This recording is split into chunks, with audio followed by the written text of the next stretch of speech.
Welcome to Slicing Through the Noise, a leader's story, the podcast that uncovers real stories behind impactful leadership.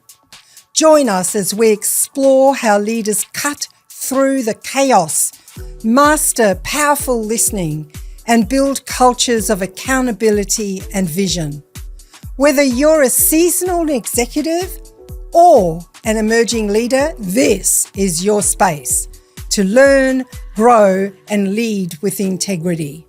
Let's slice through the noise together. So we're just going to have a chat, Nathan, about your life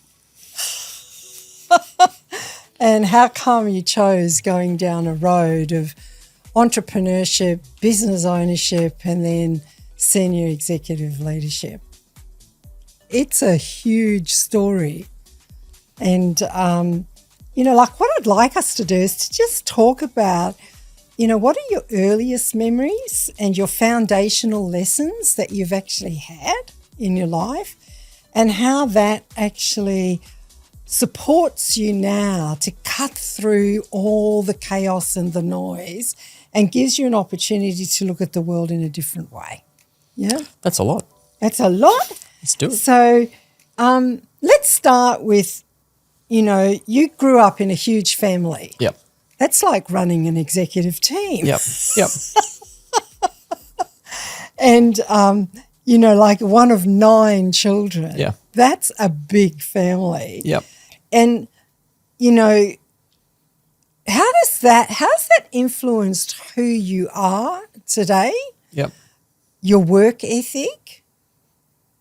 And I think, talk a little bit about how living in a family that large gives you, collaboration's a big deal. Yep. And you need to negotiate constantly, even for the bathroom. Fair. Yeah, I guess, well, if we're talking leadership, you look at what my mother did and achieved, raising 9 kids, was massive. And what I saw from her was a lot of discipline in how she raised us, a lot of support. And one of the things that I know she was proud of and she professed, on how she managed money and things like that, is she said, well, I don't drink, I don't do drugs, I don't even do coffee. And she had all those disciplines, which weren't even hard for her because she just didn't enjoy those things. It wasn't of interest to her. But also because I'm the third youngest, so I saw my siblings as, leaders as well. So I'm seeing a lot of the behaviours that they display. So when myself, my little brother Jared, my youngest sister Madeline, obviously got to a certain age, then Mum was then jumping into the workforce. Yes. And so I saw her actions at home, but then it's easy to look at it right now. I saw what she was doing to actually provide for the family as well, working and then coming home and cooking and then cleaning and supporting us. And even for me, for example, and I was actually having this conversation with someone today, I've got a little library in my office that I'm trying to encourage people to read. The funny contradiction is that as I was growing up, I was not a reader. I hated it. I didn't have the attention span. I wasn't interested. And I have these distinct memories of my mum sitting in bed with me.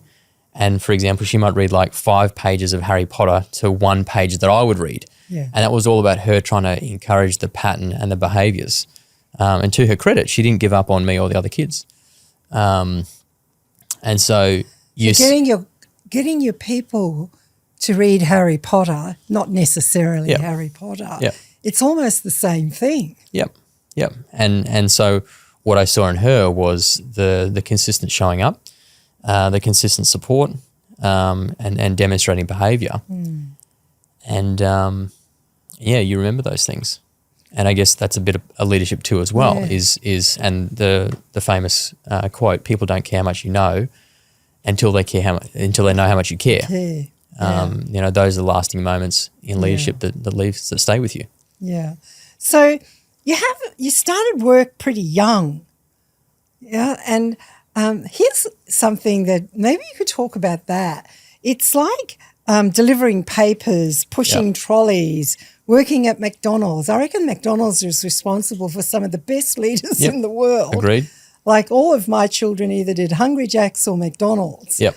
And Jay rolled papers and all kinds of things. So how did these early jobs shape your perspective and responsibility and the discipline that you now have? Yeah, great question. So I would say that I didn't have a natural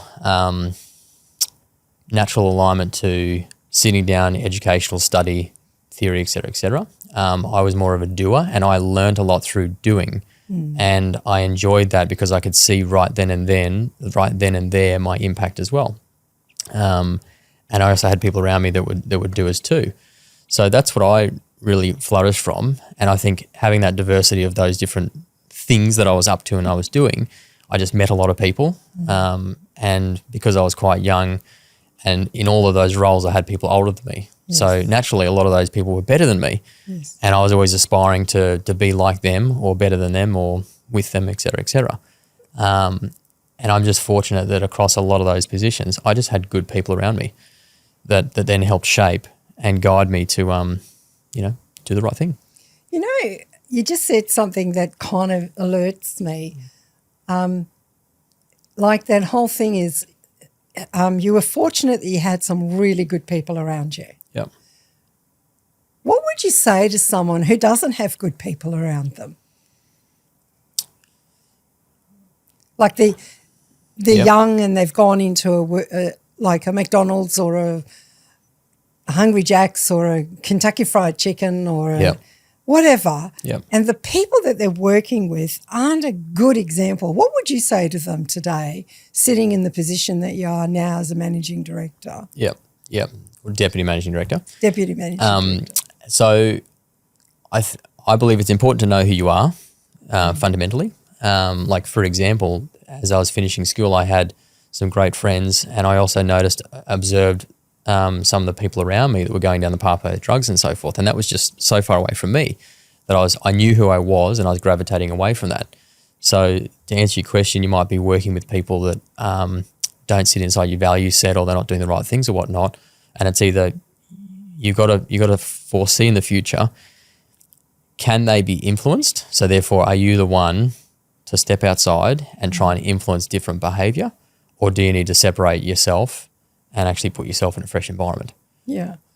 So if you remember some of your really close friends, do you remember having to say goodbye to some of them because they weren't going down a road that you were going down? Not precisely, and that's some of the lessons that I've taken into leadership as well, is how I actually deal with conflict, or the non-niceties and whatnot, and not just running away. Yes. In how do I handle those relationships, and either try and turn them back on or close the chapter, but not ignoring and running away. Yeah. And there were definitely plenty of examples in the past where I've done that. Yeah. And I can appreciate that. It's like there are times that I've literally said goodbye to friends. Yeah.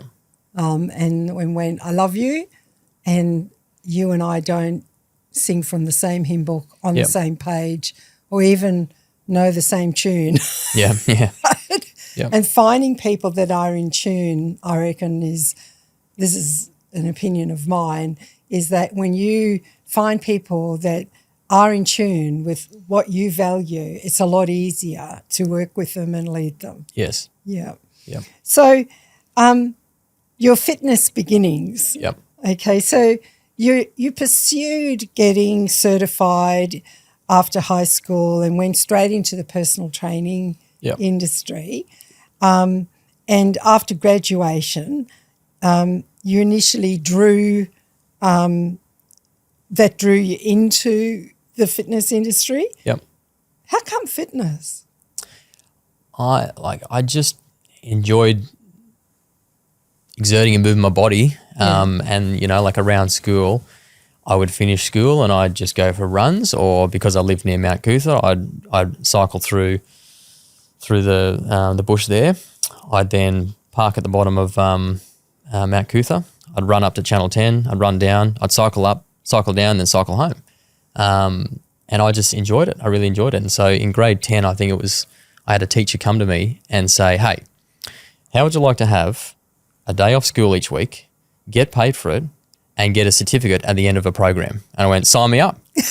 And that turned out to be my Cert 3 in fitness. Yeah. And again, I was fortunate that I had decent people around me and a good school, external school, that, I ended up with my Cert 3 and then after school, did my Cert 4. And I just loved it. Yeah.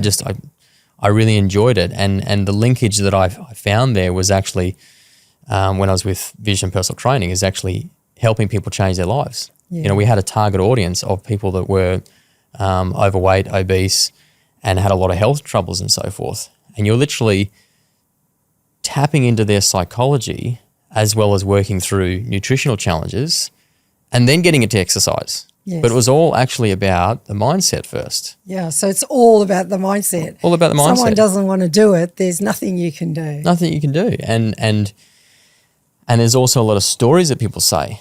And there's no different to leadership in any other aspect as well. So, then I was in health and fitness. I'm now in transport, but I'm still in the business of helping people and changing people's lives. Yeah. That's how I see it. So you joined Vision Personal Training. Can you talk about your first week on the job? My first week. Your first. That was pretty, that's my first career, out of school. Yeah. Besides doing some of the previous jobs. So I had the natural nerves of what am I doing and who am I and whatnot. But I remember we had a Queensland group meeting together for all the studios, and you're doing your normal talking jargon. But within that, we also had a beep test.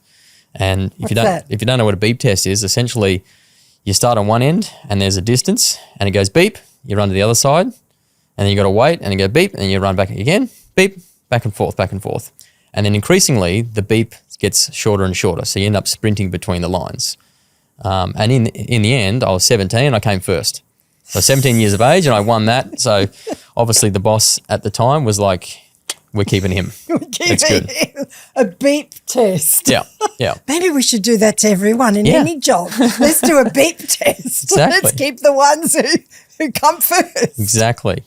So that was just good fun. And again, that just kicked my career off with a good mindset of going, cool, I'm good at something. I'm good at this. I can do this. And then it just came off sponging the people around me, because everyone I was training was older than me. Yes. And then I'm trying to give them advice about their life and their habits and what they're doing.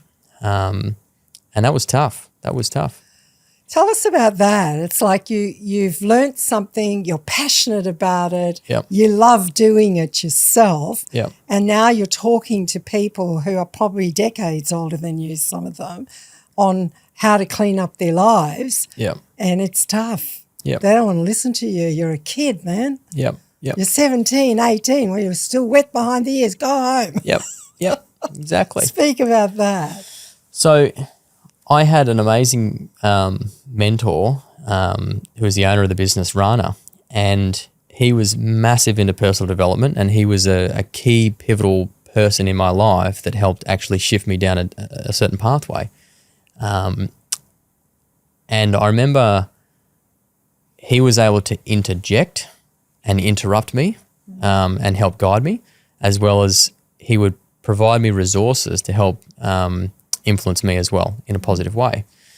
And at one point in time, he also pulled me aside and there was one client that gave him feedback, and he told me this at an appropriate time that he knew that I'd obviously listen and take different action. But I think the feedback was something like, how's Nathan going? What's your perception? Rah, rah, rah. He said, look, he's cocky, arrogant, young, he's not going to make it.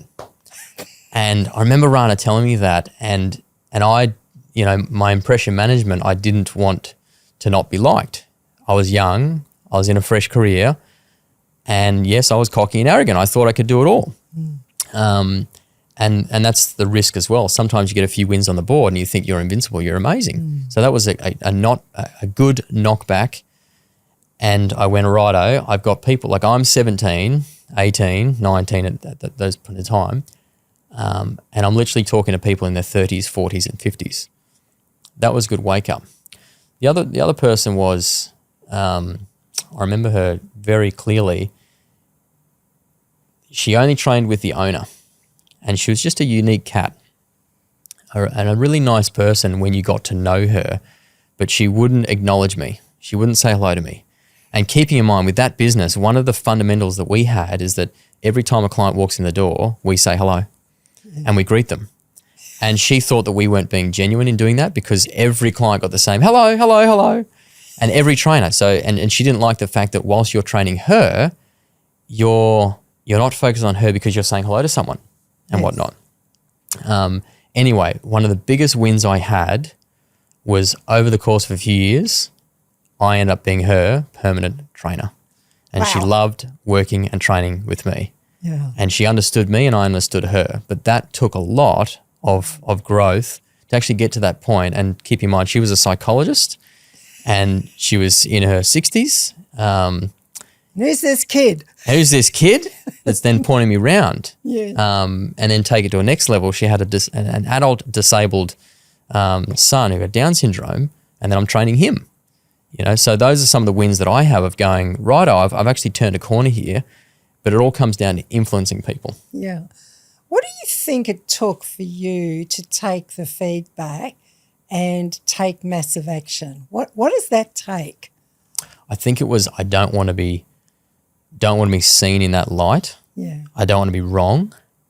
And one of the key people that I listen to and look up to as well is Tony Robbins. Yeah. And I took a lot from his I take a lot from his content and have, since pre-20. And I don't feel like he comes across as an egotistical person. He's genuinely wanting to help people and change their lives. And I look at that. I look at how Rana behaves as well, and I went, that's a really nice course. Yeah. It takes some humility to take feedback.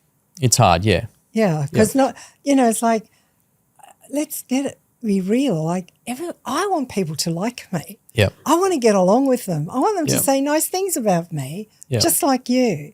And we all struggle with that. Yeah. It's like, and yet, without the feedback, we're really stuck. Yeah. Yeah, like, oh dear. Yeah. If we don't get that feedback, we don't grow. You don't grow.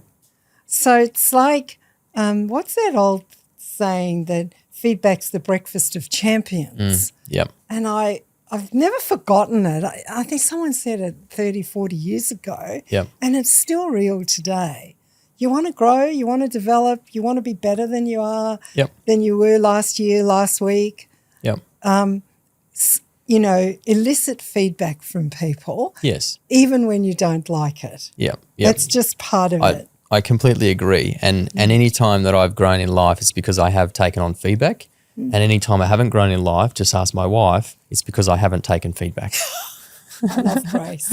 She's a gorgeous young woman. Right. So then you've done this thing and now you buy a studio. Yay! Yeah. Yeah. Right? And you're pretty young and you have a partner. What excited you about taking that risk? And how did you prepare yourself mentally, financially for ownership? Yeah. Yeah, that was a really exciting time where someone saw it in us that they went, I feel comfortable selling to you that you'll continue this on. Because it wasn't just we'll sell it from Rana's perspective, I know from him it wasn't I just want out and I'll sell it to anyone. He believed that Fab and I, would make this work. So that was that's a good feeling. Yeah. I always had in my mind's eye that I wanted to run a business, own a business, and be a leader in some capacity like that.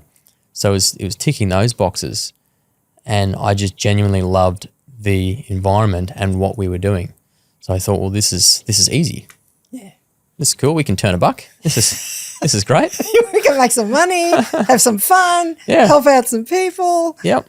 And I just saw that as my natural step, yeah. And then you discover you have a significant tax debt. Yeah. Uh-oh. Yeah, that was. And then what did that teach you about financial literacy? Yep. And managing cash flow in a small business? Yep.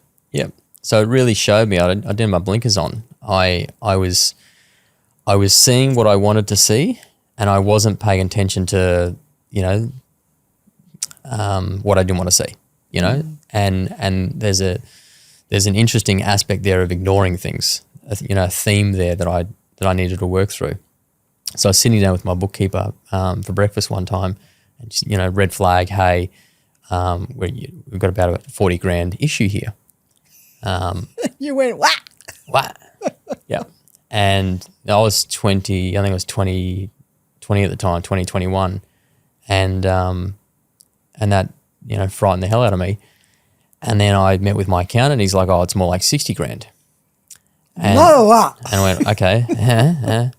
And then, it just kept on rising. And then the end figure was $110,000 that we owed to the ATO. And that was a real shock to the system. And obviously we could look at the side of, let's just call it quits, let's go bankrupt, and I'm young, I'll rebuild and keep going on from there. But that wasn't in my nature. It wasn't in Fab's nature either. And we could see that there were deficiencies that we had with what we're doing. We had to address those, and we had to learn really, really fast.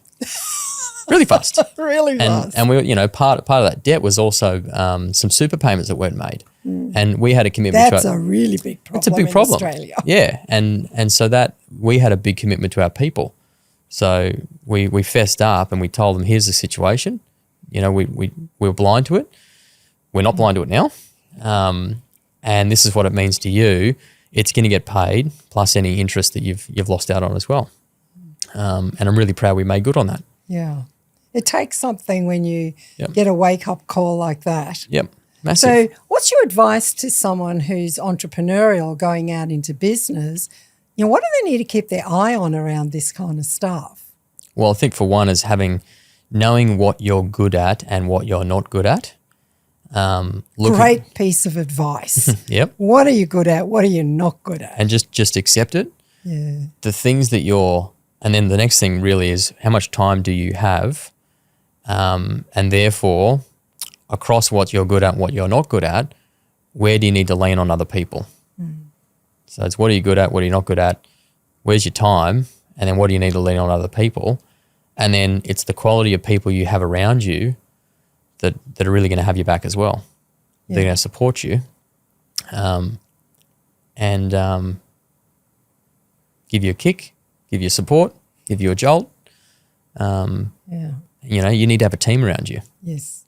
So that allows me to move to managing growth and then leading a team. Yeah. Yeah. So you grew the monthly revenue and you ended up around 70K at one point. Yeah.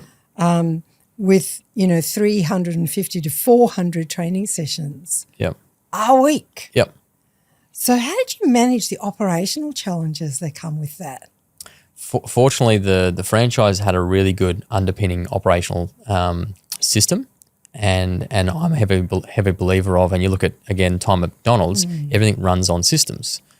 Like if you can teach teenagers on how to run a business, like it's magic. And so, to the credit of the Vision franchise, they had a good underpinning system. They had a very good underpinning training regime that got me to where I was, but also helped me train other trainers into the business as well. Yeah. It had a good process on how we supported clients as well. And so really what I believe there is systems. Yeah. Systems to help scale your business. Yep. So talk about, some of the stressful parts of relocating the studio, and what was it? Why did you decide to move it? And then how did you plan not to disrupt client involvement? Yep. So one of the driving forces, well, number one, our lease was running up. The 5-year term was running up, and the lease it just kept on going up each year at high rates. We attempted negotiations with the landlord. They weren't coming to the party at all. and comparatively 2 streets up on the same road, keeping in mind Racecourse Road's a nice affluent area, we had a considerable difference. I'm talking like we're paying 140 grand a year. We went down to paying 80 grand a year. And the difference was we're ground floor but set back versus 80 grand a year upstairs but on the front of the street. And so even though we're upstairs, well, hey, we had this beautiful glass, nice outlook, and so that's what drove the decision. And it also, coincided with our ATO tax debt. We had to do different actions in order to address that issue. Well, reducing an overhead like that means you can drop that money straight into the debt. Yep, correct. And that's what we had to do. And then it was, fortunately, because we weren't geographically moving streets or suburbs or whatnot, our client base, there was no interruption. Yes. So we just did the fit out, and then, one weekend, moved the equipment up there, and then away we go, And again, we're running a gym, so we actually got most of the clients to help us. Lift the weights. Come do lifting weights. cross training this Saturday is actually taking the 20 kilo weights up the road, up the stairs. But that was a whole new experience. Because it's a fun thing. I'm a young guy that's doing a fit out of a business, marshalling trades and things like that. Something I'd never experienced. It's really cool. So navigating partnerships. Let's talk about that one. Yep. So, and navigating business partnerships can be really tricky. Yes. And looking back, what advice would you give someone entering a partnership in terms of communication, alignment, yep, exit strategies and agreements? Yep. So one of the pieces of advice that our solicitor gave us when we were about to buy the business was to actually get clear on an exit strategy. And one of the things we didn't do was we didn't listen to that advice. So that's first lesson. Listen to good advice. My answer to your question is listen to good advice. I think it comes back to having good people around you. So having a good coaches around you, having good structure around your meetings and your engagements, being very clear on what your roles and responsibilities are, and also having a strategy on how do you deal with conflict. Yes. When conflict arises, so one, how do you create an environment where it's healthy and supported and okay to bring that to the surface? And at times, is it just the pair of you or are you bringing your coach involved? But how do you actually organise that and really those things to be planned in advance before you get to a moment where you need to address conflict? Yeah. Because if you're not met on the other side, or you don't bring it to the party in the appropriate format, then where does it go? It's all about that recognising the red flags. Yeah. Hey, and doing something about it before it gets ugly. Yes. Yeah. So, say some more about how do you advise others to handle those conflicts and doubts about a business partner, and when is it time to step away? Yeah. I think it's important to address it head on and not let things fester. And that was an issue that I had in that business, is that I let things fester and I didn't have the tools at that point in time to actually address those. I didn't have the skills and I just kept kicking it down the road.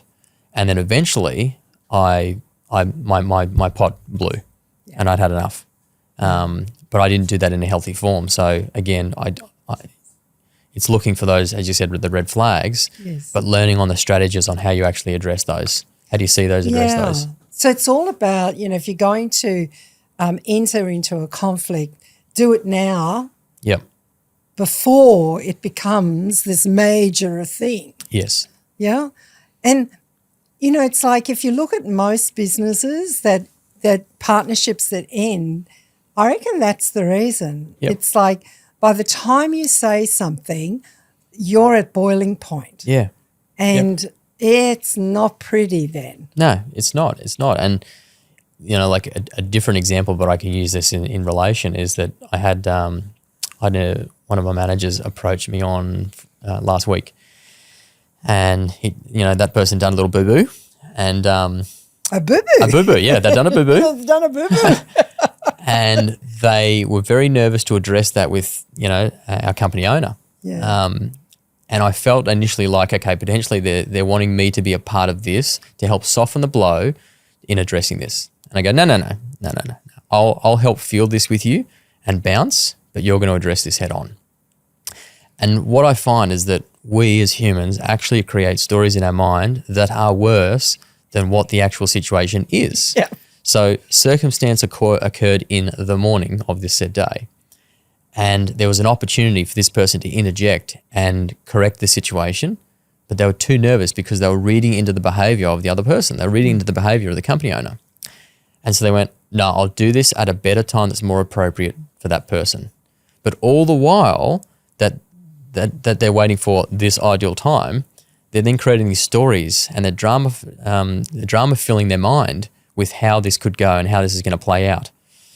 So we had a little digest, we had a little conversation, and I said, it's time for you to go have this boo-boo conversation. Go get him right now. She had a check-in after and totally fine. Yeah. But again, it was amplified in the time. And I said, so how have you been feeling today? Like, because this happened at 9 o'clock this morning. We're talking at 4 o'clock this afternoon. How have you been feeling today? I've been feeling awful. But I got so much work done today.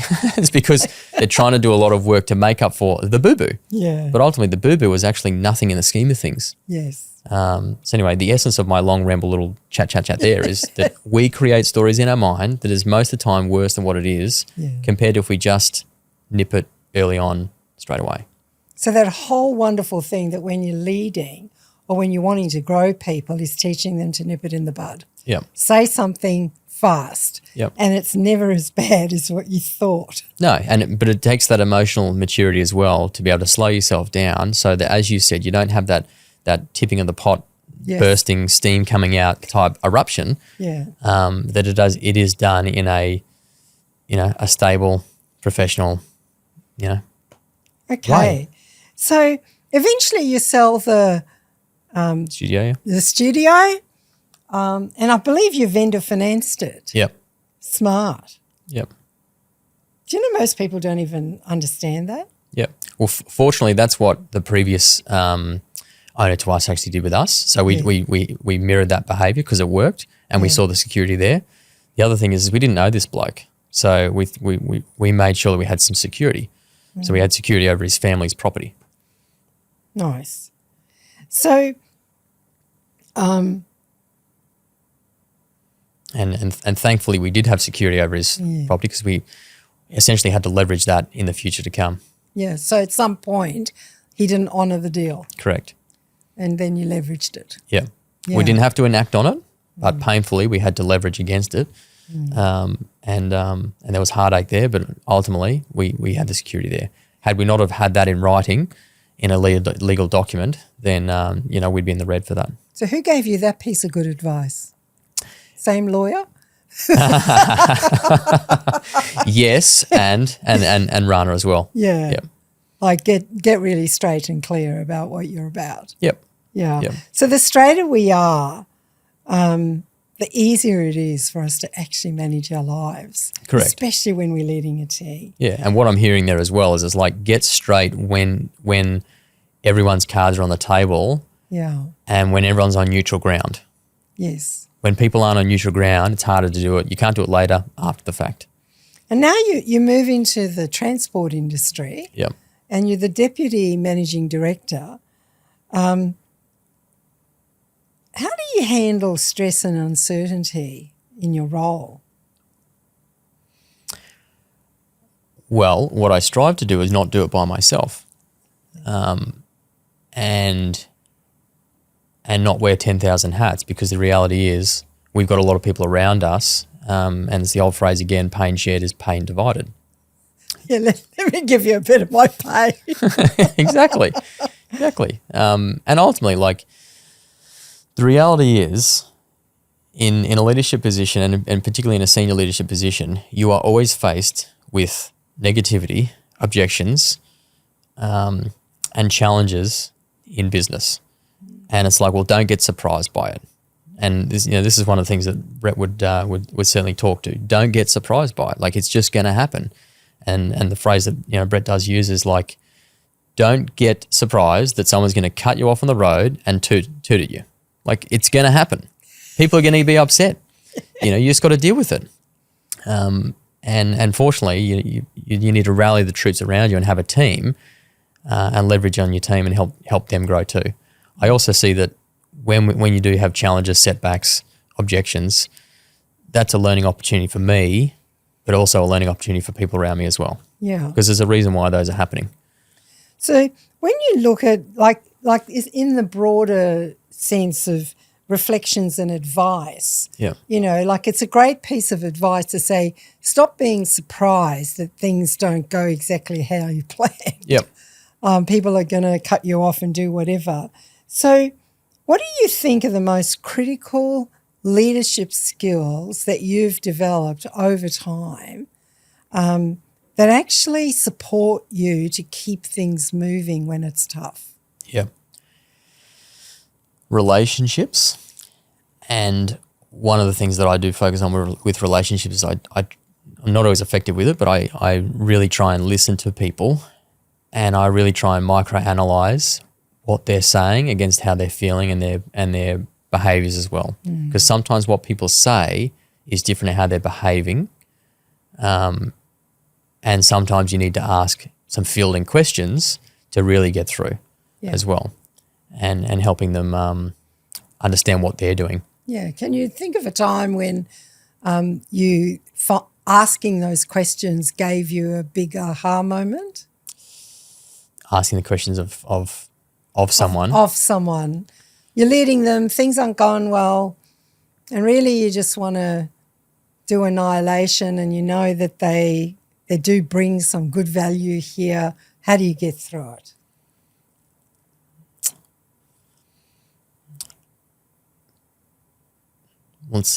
I try not to answer for people because I want them to work it out. Yeah. Because if they work it out, they own it, but also it's easier for me to hold them accountable to their word. If I'm trying to hold them accountable to my words that I asked them to do, it's very different compared to me holding them accountable to what they said to me that they were going to do. Say that again. That is actually really powerful because you're leading them to take ownership. Yep. Tell us again how you make that happen, because I reckon there'll be leaders listening to this and say that again? Yeah. How do you do that? Yeah. So I'm trying to forward think and forward plan in good ways, but also in prevention strategies as well. Someone comes forward with the challenge. It can be very easy for me to say, do this, sort that, do it this way, unpack it this way. The real empowerment, and I got this through personal training with clients as well, is trying to get them to own it, them to own the situation, get them to own the issue, and get them to own the outcome. And then all I've got to do is hold them accountable to their words. So again, if I give them the answer and then later on they don't actually produce the results, then I get upset with the fact that they didn't follow through with what I told them to do. Yep. Versus if I spend more time coaching them and asking them questions and getting them thinking outside the box, and then they go, I've got it. And all of a sudden that light bulb just goes on in their brain. Like you can see it. You can see it when you're working to people. When that light bulb goes on, they're like, I get it. I can do this. Then all of a sudden they've got an emotional attachment because it's their idea. And again, I've got to listen to what they're saying against their body language and go, does their body language tell me that they actually get it? And if I don't feel confident like that, then I just keep asking fielding questions. So then, all right, they get it. The light bulb occurs. Then now my task is to hold them accountable to what they said they were going to do. Nice. Because that's the key. That's the key. So it reminds me of a mentor of mine who said something to me decades ago, and he said, Jennifer, people believe what they say. Yep. They doubt what you tell them. Yep. So don't tell them anything. Yes. Ask them questions and let them say. Yep. And I think that's so powerful. It is. It changes their lives because they own it. It is. And like I had I was asking for some feedback from one of the managers recently, and one of the things that she said was that I trust that you I trust, in a nutshell, I trust that you're looking out for me and you've got the best interest for me and my career, but me and my life as well. And that's a really powerful place to get to. And for one, to be clear, like, I don't abuse that in any way, shape or form, because that can be where leaders can actually. Honor position. It is an honor position, but that's where leaders can actually manipulate people in a bad way. Yeah. And that's not good. And ultimately that ends up catching you out.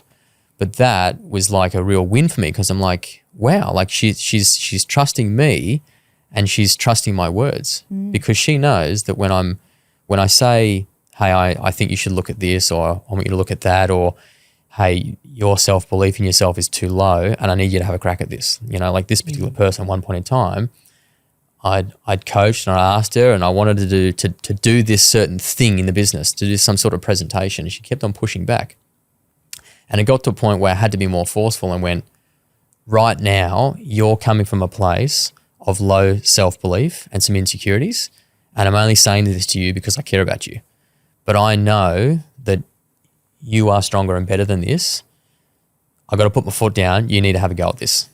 You know, and those are some of those rare times when you're actually telling someone what to do, but I'm also putting myself vulnerably in that situation of going, please trust me. Like I'm your leader. I need you to trust me. I'm going to have your back here. Yeah. And where that sort of comes back from is, I remember there's a previous vision owner. He had three or four studios, and he did a presentation once, and he said, every time a client comes in, what I want everyone to think about is that they are this big marble stone, and they see themselves as this big block, this marble stone.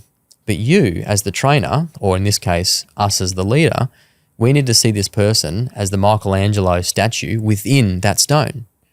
And over time, you're literally, you know, chipping away and carving away where they start to see the masterpiece that they are inside. Because most of the time, people don't actually see the gold that they can produce and ultimately how special they are as well. Yeah. And it really takes a leader to carve it out. So you've got coaching events, but sometimes you also got to put your foot down and say, you've got rapport with me, you've got trust in me, and we've got time, you know, as a relationship together as well. It's time to listen to me. Yeah. You know, I'm taking you on this pathway. Yeah. I love that story of the Michelangelo statue.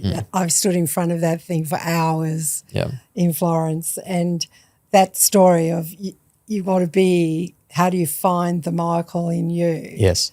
That and I love your analogy of leaders who are willing to chip away and close the gaps for people on their own belief structure, grow them, push them, shove them a little bit, hold them in a place where they feel safe enough to have a go. Yeah. That's true leadership. It's true leadership. You know, and it's the most, like, I reckon it's the most tear-jerking, wonderful experience as a leader is that one. Yep. When they get it. Yep. Look what I just did. Yeah. It's really cool. Yeah, and you think about, you know, one of the questions you phrased beforehand about tougher times or what have you. You know, those are the things that push you through longer as well. Yes. And you've got to have that foresight as well to go, okay, I'm having a bit of a crappy situation here. This is not ideal. But I just had a gold interaction there. Yes. Like, may not mean anything today, but in the months to come, that person is going to produce some different results for themselves. Yeah. And those are the things, yes, that we hold on to as leaders, because when it's tough, we remember those things that we did and when we held the line and went, no, I believe that this person's capable of that, and how do I bring that to them? Yeah, and you know, stop being your own block. Yes.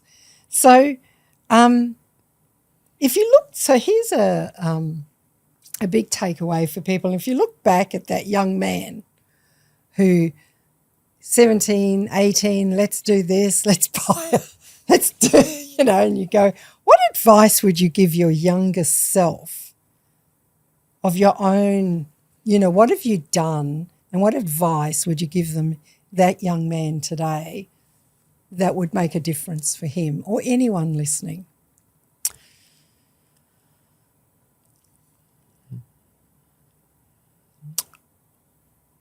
I would say the biggest thing is back yourself.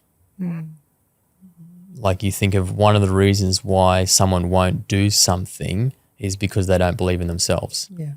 And I'm not saying this from an egotistical perspective, but I backed myself and I had a lot of confidence. I didn't necessarily think that I knew the answer to everything, but I had again, just taking the wisdom from my learnings of Tony Robbins, if you're truly committed, you will find a way. Yeah. And if I look at any aspect of my life, when I have been passionately interested and committed to something, I've always found a way. Yeah. I've just listened to that mantra. Yeah. So, the advice would be is back yourself, because that's the one thing that'll stop you. Again, that story I said beforehand, that person I'm talking about was stopping themselves. Yes. It took someone else to interrupt. Yeah. But the most powerful person is oneself. Yeah. So what I've also heard in some of what you're saying is you've listened to the advice of some of the great people in your life and then you've taken action. What would you say to anyone that's considering wanting to step up into a leadership role around taking good advice and knowing when it's not good advice?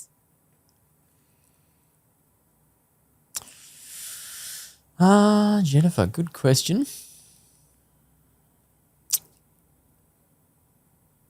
Give me a prompt. Okay. Give me a prompt. Give you a prompt. So I need to think of a story.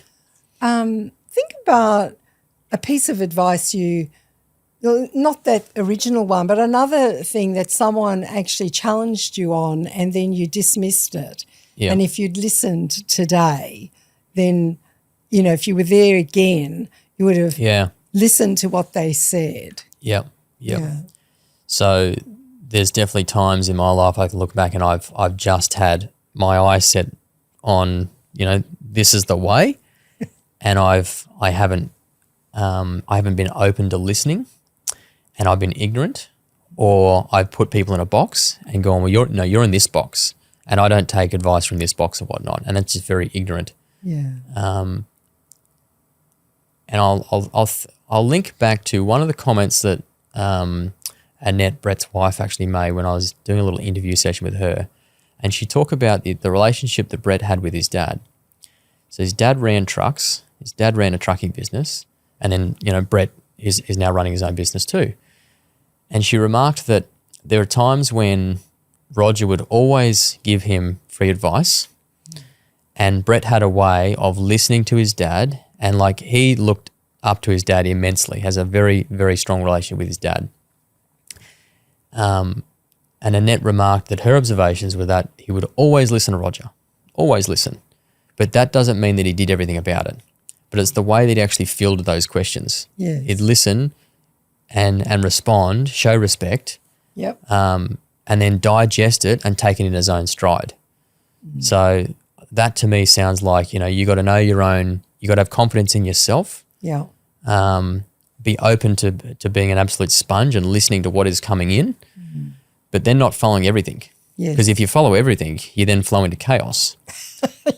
You'll be a crazy person by the time you're done. You would be, yeah. So what I heard from that, and I'm a big believer in that as well, is you got to believe in yourself, you got to know yourself, and you got to be open to listening. And definitely times when I have not been open to listening, or I'll be selective listening, and it bites you.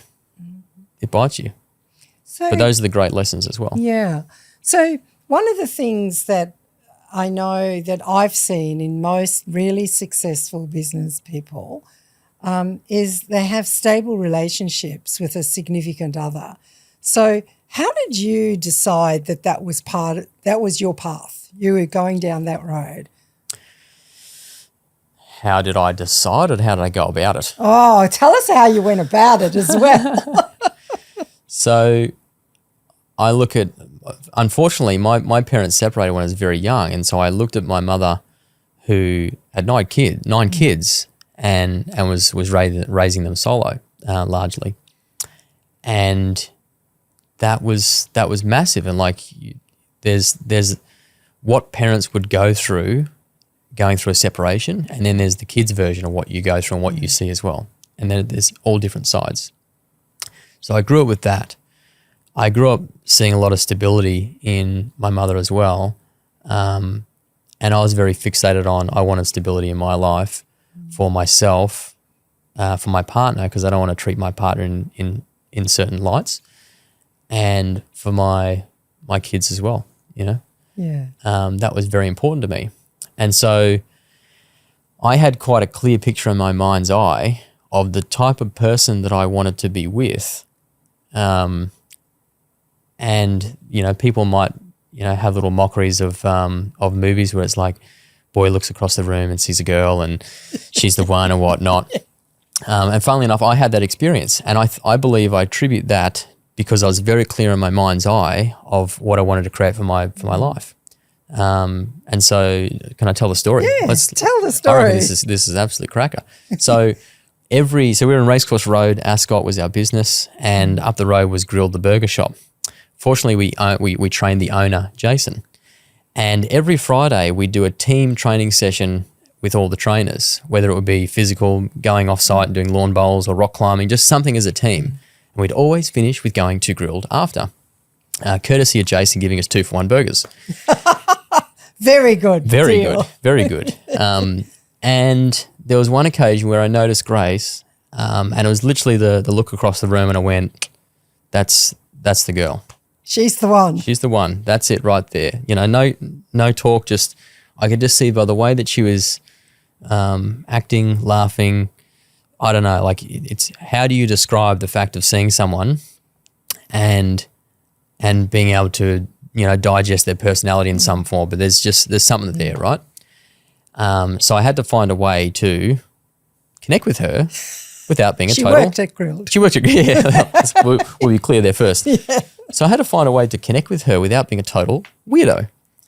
Stalker. A stalker, yeah. No, I don't want to be doing that. And so anyway, I was networking with Jason. We had an 8-week challenge coming up, and I thought, right, this is the point in time. So I devised a fitness challenge with Jason to get younger people into the business, and my ploy was, we've got a lot of people in their 40s, 50s, 60s, and I wanted a younger generation in the business. I wanted some more youth in there. And the reality is, Grilled had a lot of university students. Grace happened to be one of them. Oh. And so we heavily discounted down the rate. Yes. And all with Grace in mind. All with Grace in mind. So then there was one Friday that I went to order my burger, and I said, you know, I ordered my burger, and they said, oh, by the way, Grace, I've noticed you haven't actually joined our challenge. And she's like, oh, I can't join the challenge because I just resigned. And my world crumbled. How dare she? My world crumbled. And I was like, oh my God. Well, hold on. But I'm the owner of the business. You're still here today. You better sign up this weekend before you finish up. Anyway, so long story short, she signed up. I put her with another trainer, and we connected over the future. Because that was my opportunity where, you know, she was there. Again, so I didn't have to... Watch our world. If Nathan decides that you're in his orbit, yeah, you're going to be in there. It happens. So that's our special story. Yeah, I think it's beautiful. Yeah. So, and then years later, what's that, 10, 17, 18? 2018, we got married. Yeah. It's a long time now. Yep. You've been together. Yep. So, what do you think, if you think of yourself as a leader, you've got a stable relationship and all that, how does that support you, whether you're male or female, in having things work? Yep. Well, you need a home base. I believe you need a home base that is backing you, encouraging you, is there at the end of those tough days. Is the psychologist that, the non-practicing psychologist that's there as well, listening to you debrief situations, and is also there to give you a pep up as well. Yeah. And it's that stability across really relationships, health, and business, because ultimately when any of those equations are not aligned, when when they're out of balance, it impacts the others massively. So what I get, Nathan, is that you've dabbled in all kinds of businesses and you've ended up now in the transport industry. I get the impression from all of our conversations that what you love is business. Yep. That's what you love. Yep. As long as it's honest, moral and above board, you're on. Yeah, yeah. I like growing things. You like growing things. Things, and the things are material in nature, which is financial. You're seeing the numbers go up. You're seeing expansion occurring around you, whether it's geographical, with assets, with customer base, and the true power I see is when you've got people that are driving that momentum. Yes. That's, and whether you do that through the pathway of acquisitions or organic growth, either way, you need good people to help drive those things. And so the growing things is also the growing of the people. Yeah. And that's we're a thing. Yeah, we are. We're a thing. We're a thing. We're a thing. We're a thing to be grown. Yeah. And from what I know of you and even now, it's like this is an ongoing journey for you. It's never ending. Yep. It's like this is what I do. Yeah. There's from a program I did in recent years, I've got 2 power words that I portray for my life, and it's influential expansion. And speaks to some of my personal values of, like, as I said, I like growing things. And so there's the expansion part where I like to see things moving around me, that they're not the same. There's diversity, there's change, there's progression. And then there's the influencing side, which is the people aspect. Yeah. And the goals. It's you're influencing different outcomes and for the better. So let's just wrap up. What's one piece of advice you'd give anyone who's in leadership, aspiring to leadership, or considering buying a business? And what are the key questions they should ask themselves before diving in? Yeah. The first thing I would say is to embrace personal development, because, and you look at any of the John C. Maxwell content where, like, if you're, and he's talking about the leadership lid. Yeah. You're at a certain point yourself, and really you can grow and lead people that are below your level of leadership. And I'm not talking about positional rankings and things like that. I'm talking about your actual influence that you can have across a wide berth, that the capacity you have and the learnings you have and the experience you have, you can influence the people that are beneath you per se. And if you want to grow, you've got to continually be better than yourself last year and the year before and the year before. Otherwise, people will overtake you. And I used to say this to my trainers at Vision as well, is, we're taking a client that's starting off potentially overweight, and then over time we're helping them start to walk extended distances, run extended distances. And in this business, we had people then doing triathlons, half marathons, and fitness events. And I'd always say, you as a trainer, you need to be better than your client. So in theory, you need to be faster, fitter, stronger, everything than your client, because they look up to you. You are the leader. They look up to you. The moment that they are doing things that surpasses you, they then go, well, I need someone else. I need someone with more experience to then get me to the next level. And the same things with leadership. So my advice is personal development, is what are you doing and how much time do you designate towards your own personal development across your life, not just in one domain, because that's where you can influence and dramatically grow. Again, whether it's organic or whether it's acquisition, whether it's a fresh startup or whether you're buying an existing business, it's increasing your own capacity, which also means that when not so nice things occur in life or in business, you've got more rounded experience to actually deal with those things. Yeah. I know that the things that happen to me today, like if that was happening to me 5 years ago or 10 years ago, I'd be on the floor crying in the corner. But that's, and the same can be said that in 10 years' time, I have no doubt that there'll be things occurring to me in my life that if they happened to me today, I'd be sitting on the floor in the corner, crying. Sucking your thumb. Yeah. Going, what the heck? But I know that in 10 years' time, when those occur, I'll be able to deal with those because I'm going to continue to grow myself. And that's my piece of advice is commit to personal development and put aside the ego that you know it all. Because the moment you know it all, then you've blocked out any opportunity for fresh information that might be more superior than what you know. Yeah. Which therefore means you can't actually give that to someone else, which means you're losing the opportunity to give a gift. So it all boils down to this whole notion of what's important to you, not only your own personal growth, but is the growth of the people around you. And that it's incremental. Yep. And that what you can deal with today, you couldn't have dealt with 10 years ago. Yep. And the only reason is you committed yourself to an ongoing development of yourself. Yep. So Nathan, thank you for coming to Slicing Through the Noise. Thanks, Jennifer. Appreciate it.